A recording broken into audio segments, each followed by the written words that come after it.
Jadi kira-kira dari fenomena di Belitung terjadi sortase atau overproduksi gitu Pak terkait dengan fenomena UMKM ini. Tadi kan besar pasak dan tiang gitu. Itu kan sebuah bahasa metafor yang sangat dalam bagi kita gitu. Nah, mungkin Pak Fitro bisa komentari Pak dulu Pak. Sebelum saya serahkan ke Pak Darmansyah mengomentari Bapak. Saya kalau ngelihat kebijakan-kebijakan baik menteri maupun ekonomi itu kadang-kadang ada yang satu senjata ekonomi yang susah kita lawan. Ceteris paribus. Semuanya akan berjalan normal kecuali yang satunya tetap. Ya. Siapa itu yang tetap? Variabel mana yang tetap? Ini yang harus dibongkar.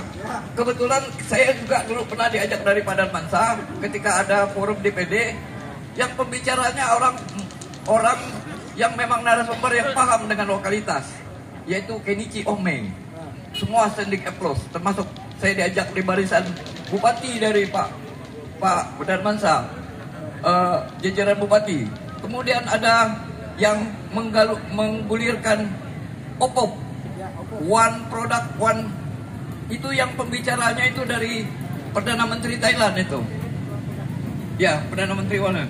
Hari ini kita berbicara Tusena, satu desa, satu destinasi. Nah, sebenarnya kesuksesan itu bukan ditentukan oleh destinasi. Kesuksesan itu adalah perjalanan. Ini kalau kayak saya mengutip bahasa Inggrisnya kira-kira success is not destination but is a journey. Jadi sukses itu adalah perjalanan hidup kita. Jadi lakukanlah perjalanan.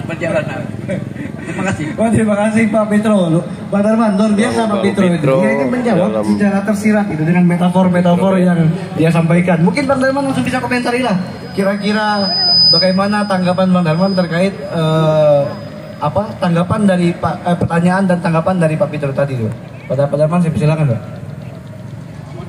Baik, terima kasih. Penanya pertama, ini orangnya komplit, ya budayawan juga,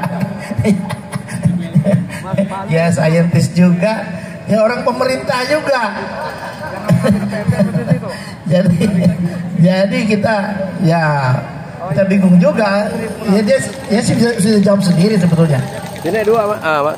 Jadi begini saudara, ya, bagaimana sih strateginya sekarang dengan situasi yang sudah begini, Belitung, ya? Saya sih sebetulnya berpikir yang praktis-praktis saja, ya. Sekarang kita harus bagi tugas, siapa kerja apa, dan fokusnya apa, ya. Sekarang kalau mengembangkan UMKM itu sebetulnya pemerintah itu fungsinya hanya sebagai fasilitator saja, ya, mengawal, mendorong. Tapi mesin penggeraknya tetap adalah berada di tangan para wira swasta ini. Jangan sampai dibalik.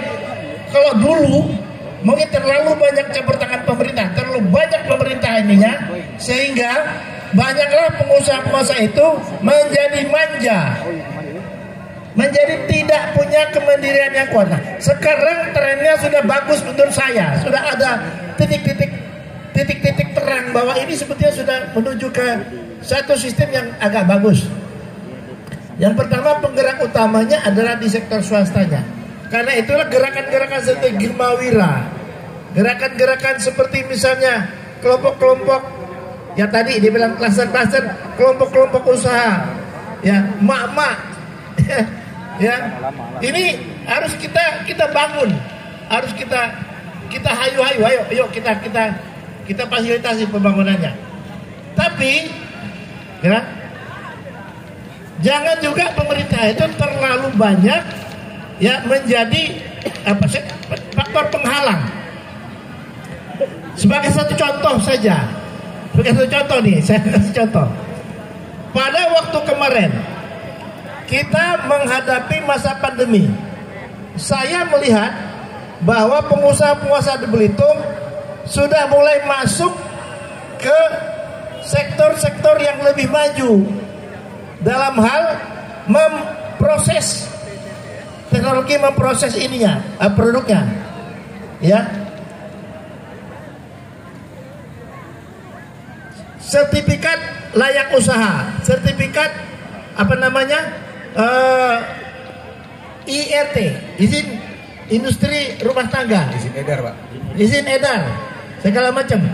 Nah itu pemerintahlah yang harus memfasilitasi ini semua supaya mereka dapatkan, jangan dipersulit. Ya, kemudian setelah itu mereka masuk ke pasaran, kuncinya selain produk yang bagus, kalau makanan itu harus enak, tidak hanya bagus, tapi juga harus enak. Oleh karena itulah, Terus hingga ya, itu. harus kita tes pasaran, tes selera makan orang.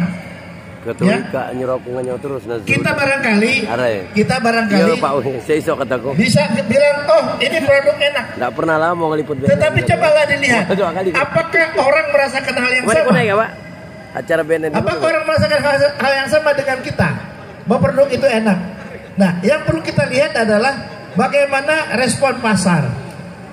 Kalau itu sudah semua didapatkan, maka langkah berikutnya adalah kemasan. Kemasannya harus higienis, kemasannya juga harus elit, harus menunjukkan kelasnya harus bagus. Saya pernah membantu kemasan, ini contohnya. Saya bantu kemasannya, tujuannya supaya apa? Saya merasa oh begini loh kemasan yang baik seharusnya, begini loh yang menurut standar. Ya, nah, tetapi ya waktu itu oleh POM itu dibilang tidak boleh ada sponsor untuk kemasan, tidak boleh ada sponsor untuk kemasan. Ya, ini nggak tahu saya dari mana aturan ini. Ya, dari mana aturan itu? Kok bisa tidak boleh ada sponsor untuk kemasan? Padahal sebetulnya produk, ya, kunci utamanya adalah kemasan itu. Iya. Kalau kita sudah masuk ke, ada orang nak meri, jadi masuk. Orang meri. Sebetulnya kita ini perlu sekali waktu ini Pak moderator, ya, yang berdiri di depan sana itu adalah pemerintahnya, ya, emang ada aturan nih? ya, kelompok-kelompok usahanya, sehingga kita bagi tugas. Makanya POM aja memandai. Ya, kita bagi tugas. Anda ini ngapain? Kami ngapain? Gini ngapain gitu. Pihak perbankannya kita hadirkan di sana, gitu. Sehingga kita istilahnya strategi apa istilahnya peta herik. Pendaringan Pak ya. Kata Pak Fitro pendaringan. Kita bisa ini. Nah, itu ya saya kira dari saya mungkin ya yang bisa kita lakukan ke depan ini. Bagaimana kita mendorong usaha-usaha kecil menengah ini betul-betul tidak hanya. Kadang-kadang kan begini pemerintah disanjung-sanjung kalau usaha kecil menengah, disanjung-sanjung. Oh ini sebagai apa istilahnya tuh dulu itu sebagai apa bantalan penyangga ekonomi kita, ya kan? Pada waktu krisis 98 UKM yang diandalkan, ya. UKM itu sebetulnya bukan tangguh-tangguh amat, karena dia sudah berada di dasar, mau jatuh kemana lagi? Jadi satu-satunya kemungkinan bertahan, kemudian pada saat ada kesempatan